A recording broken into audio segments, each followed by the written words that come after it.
Celebrate this Diwali with Indian Princess. Shop your favorite styles and get induction stove free.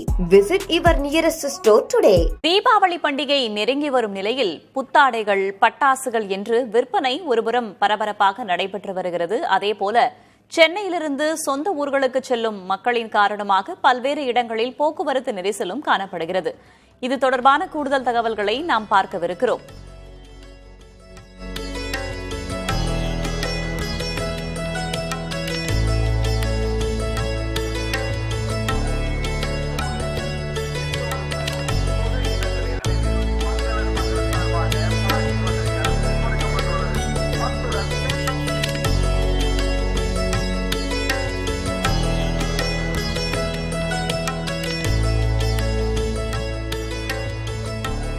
கூடுதல் விவரங்களோடு கிளாம்பாக்கத்திலிருந்து செய்தியாளர் சுரேஷ்குமார், சிவகாசியிலிருந்து செய்தியாளர் மணிகண்ட பிரபு ஆகியோர் இணைந்திருக்கிறார்கள். முதலாவதாக செய்தியாளர் சுரேஷ்குமாரிடம் பேசலாம். சுரேஷ்குமார், தீபாவளி பண்டிகையை கொண்டாடுவதற்காக சென்னையிலிருந்து சொந்த ஊர்களுக்கு மக்கள் செல்வதற்காக சிறப்பு பேருந்துகளுக்கான ஏற்பாடுகளும் செய்யப்பட்டிருக்கிறது. கிளாம்பாக்கத்தில் தற்போதைய நிலை என்ன?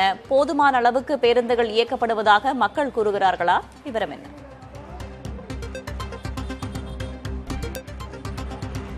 வேதவள்ளி, தற்போது நாம் இருக்கக்கூடிய இடம் சென்னை கிளாம்பாக்கத்தில் தான் இருக்கிறோம். இங்கிருந்து தான் தென் மாவட்டங்களுக்கான அரசு பேருந்துகள் இயக்கப்படுகின்றன. தற்போது இந்த சிறப்பு பேருந்துகளும் நேற்றைய தினத்திலிருந்து இயக்கப்பட்டு வருகிறது. நேற்று தொடங்கி வரக்கூடிய 19ஆம் தேதி வரை இந்த சிறப்பு பேருந்துகள் இயக்கப்படுகின்றன. குறிப்பாக தீபாவளி பண்டிகைக்கு சென்னையிலிருந்து இங்கு கல்லூரி படிக்கக்கூடிய மாணவர்களாக இருந்தாலும் சரி, அதே போன்று வேலை செய்யக்கூடிய இளைஞர்கள், இளம் பெண்கள், அதே போன்று குடும்பத்தினர் எல்லோருமே தங்களுடைய சொந்த ஊர்களுக்கு செல்வதற்காக படையெடுத்துக் கொண்டிருக்கிறார்கள். இப்போது நாம் பார்த்துக் கொண்டிருக்கிறோம்.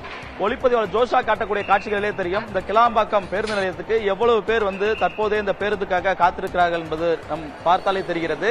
இதேபோன்று சிறப்பு பேருந்துகளை பொறுத்தவரையில் 4 நாட்களுக்கு 5900 சிறப்பு பேருந்துகள் சென்னையிலிருந்து வெளியூர்களுக்கு இயக்கப்படுகின்றன. குறிப்பாக நாம் பார்த்தோம் என்றால் திருநெல்வேலி, தூத்துக்குடி, திருச்செந்தூர், கோவை, சேலம், அதேபோன்று அரியலூர், பெரம்பலூர், திருச்சி என பல்வேறு ஊர்களுக்கு இங்கிருந்து பேருந்துகள் இயக்கப்படுகின்றன. நாள்தோறும் 2090 பேருந்துகளுக்கு மேல் இங்கிருந்து இயக்கப்பட்டு வரும் நிலையில் தற்போது கூடுதலாக சிறப்பு பேருந்துகள் என்ற வகையில் 1200 பேருந்துகளுக்கு மேலாக நாள்தோறும் இயக்கப்படுகின்றன. வரக்கூடிய 19ஆம் தேதி வரை இந்த சிறப்பு பேருந்துகள் இயக்கம் என்பது இருக்கிறது. நேற்றைய தினம் மட்டும் சிறப்பு பேருந்து மூலமாக 1,28,000 பேருக்கு மேல் பயணித்திருப்பதாக புள்ளி விவரங்கள் தெரிவிக்கிறார்கள். ஆகவே நாம் பார்த்துக் கொண்டிருக்கிறோம், இங்கு மதியத்திலிருந்தே ஏராளமான இந்த ஊருக்கு செல்லக்கூடிய பயணிகள் இந்த கிளாம்பாக்கம் பேருந்து நிலையத்தில் குவிந்திருப்பதை பார்க்க முடிகிறது. இப்போது நாம் இருக்கக்கூடிய அந்த நடைமேட் பகுதியில் பொதுமக்கள், பயணிகள் எவ்வளவு பேர் பேருந்துகள் ஏறுவதற்காக நின்று கொண்டிருக்கிறார்கள் என்பதிலிருந்து இந்த ஊருக்கு செல்லக்கூடிய கூட்டம் எவ்வளவு இருப்பது என்பதை நாம் புரிந்து கொள்ள முடிகிறது. குறிப்பாக பார்த்தோம் என்றால் இதையெல்லாம் SETC எனக்கூடிய இந்த வெகு தூரம் செல்லக்கூடிய பேருந்துகள் நிற்கக்கூடிய அந்த நடைமேடை பகுதியில் தான் இருக்கிறோம். இங்கிருந்து தொடர்ந்து சிறப்பு பேருந்துகள் இயக்கப்படும் பணியில் இங்கு போக்குவரத்து தொழிலாளர்கள், ஊழியர்கள் மற்றும் அந்த அலுவலர்கள் தொடர்ந்து அந்த பணியினை மேற்கொண்டு வருகிறார்கள். அதேபோன்று சிறப்பு பேருந்துகள் முன்பதிவு செய்திருந்த பயணிகள் குறித்த நேரத்தில் அந்த பேருந்து வரும் பட்சத்தில் அதில் ஏறி அவர்கள் பயணத்தை தொடர்ந்து கொண்டிருக்கிறார்கள். அதே நேரத்தில் அவர்களுக்கான அந்த பேருந்து வருவதற்கு எப்பொழுது வரும் என்பதற்காக பலரும் இந்த முன்பதிவு செய்தெல்லாம் அங்கு காத்திருப்பதை நாம் பார்க்க முடிகிறது. அதிக அளவாக நெடுந்தூரம் செல்லக்கூடிய பயணிகள் தற்போதிலிருந்து, அதாவது 3 நாட்கள் முன்பாகவே அவர்கள் அந்த முன்பதிவினை செய்து இன்றைய தினம் தங்களுடைய பயணங்களை தொடங்கி கொண்டிருக்கிறார்கள். இந்த வேளையில் எவ்வளவு நேரமாக இங்கு பேருந்துக்காக இவர்கள் எல்லாம் முன்பதிவு செய்து காத்திருக்கிறார்கள் என்பது குறித்து கேட்கலாம். என்ன ஊர் போறீங்க? புக் பண்ணிருக்கீங்களா? அதை பத்தி சொல்லுங்க. நீங்க என்ன ஊர் போறீங்க? புதுக்கோட்டை போறேன்.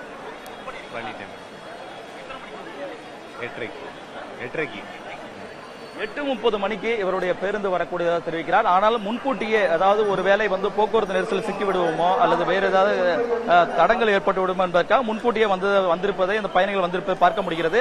அதே வேளையில் இன்றைய தினம் இரவு வரை தொடர்ந்து இந்த இடத்தில் கூட்ட அலைமோதும் என தெரிகிறது. வேதவள்ளி, கிளாம்பாக்கத்தில் கூடுதலாக வசதிகளும் ஏற்படுத்தப்பட்டிருப்பதாக தகவல் சொல்லியிருக்கிறீர்கள். விரிவான விவரங்களுக்கு நன்றி சுரேஷ்குமார். தொடர்ந்து செய்தியாளர் மணிகண்ட பிரபு இணைந்திருக்கிறார். மணிகண்ட பிரபு, பட்டாசுக்கு பெயர் போன ஊர் சிவகாசி. அங்கு தற்போது பட்டாசு விற்பனை கடந்த ஆண்டை ஒப்பிடும்போது இந்த ஆண்டு எப்படி இருக்கிறது? இந்த ஆண்டு புதுவரவாக என்னென்ன பட்டாசுகள்லாம் வந்திருக்கின்றன?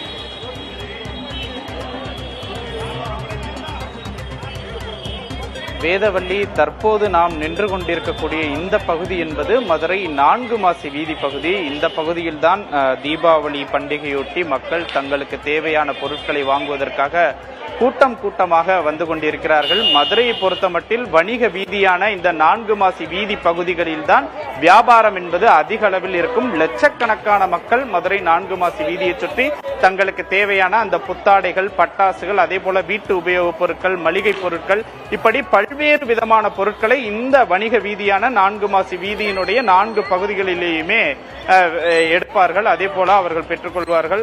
இப்படித்தான் இந்த பகுதியில் முழுமையாக போக்குவரத்திற்கு தடை விதிக்கப்பட்டிருக்கிறது. தீபாவளியை பண்டிகையிட்டு முழுமையாக போக்குவரத்திற்கு தடை விதிக்கப்பட்டு இங்கு 200க்கும் மேற்பட்ட சாலையோர கடைகள் அமைக்கப்பட்டு அதன் மூலமாகவும் இந்த தீபாவளி பண்டிகை வியாபாரம் என்பது நடைபெற்று வருகிறது.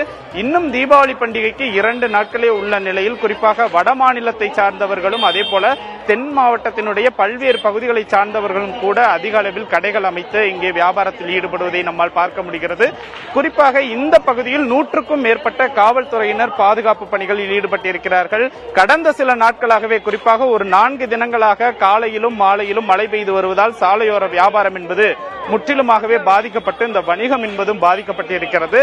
மக்கள் குறிப்பாக இந்த பகுதியை பொறுத்தமட்டில் மதுரையினுடைய முக்கிய பகுதியான இந்த பகுதியை பொறுத்தமட்டில் அதிக அளவில் மக்கள் வந்து கொண்டிருக்கிறார்கள். அதே போல பட்டாசு விற்பனையை பொறுத்தமட்டில் சிவகாசி பகுதியில் இந்த காலகட்டத்தில் தான் கடந்த இந்த 3 நாட்கள் தான் அதிக அளவில் விற்பனையாகும். குறிப்பாக பட்டாசு விற்பனையை பொறுத்தமட்டில் புது வரவு பட்டாசுகளான அந்த குருவி பட்டாசு, அதே போல சிறுவர்களை கவரக்கூடிய ஒவ்வொரு விதமான பட்டாசுகளும் அதிக அளவில் விற்பனைக்கு வந்திருக்கின்றன. அதே போல ஃபேன்சி பட்டாசு வகைகளும் அதிக அளவில் விற்பனைக்கு வந்திருக்கிறது. அதே போல காலை வேளைகளில் பட்டாசுகள் வெடிப்பதற்கான அந்த அணுகுண்டுகள், அதே போல சரஸ்வதி வெடி, லட்சுமி வெடி, இப்படி விதவிதமான பட்டாசுகளும் இந்த அளவில் அதிக அளவாக புதுவரவாகவே அதிக அளவில் விற்பனைக்கு வந்திருக்கின்றன. குறிப்பாக இரவு நேர வெடிகளும், குறிப்பாக ஏற்கனவே தமிழக அரசு பட்டாசுகள் வெடிப்பதற்கும் அந்த நேரம் ஒதுக்கி இருக்கிறார்கள். அந்த வகைகளில் இந்த ஆண்டு பட்டாசு விற்பனையும் அதிகமாகவே அந்த விருதுநகர், சிவகாசி பகுதியில் இருக்கக்கூடிய 1000க்கும் மேற்பட்ட கடைகளில் நடைபெற்று வருகிறது. அதே போல மதுரையிலும் இந்த ஆண்டு அதிக அளவில் சாலையோர வியாபாரிகளும் பொதுமக்களும் தங்களுக்கு வீடுகளுக்கு தேவையான பொருட்களை வாங்குவதற்கு கூட்டமாக மதுரை மாசி வீதி பகுதிகளை நோக்கி வந்த வண்ணம் இருக்கிறார்கள். ஒருபுறம் புத்தாடைகள், மறுபுறம் பட்டாசுகள், குறிப்பாக மதுரையிலிருந்து பல்வேறு விதமான தகவல்களை வழங்கியமைக்கு நன்றி Manikandan. Celebrate this Diwali with Indian Princess. Shop your favorite styles and get induction stove free. Visit your nearest store today.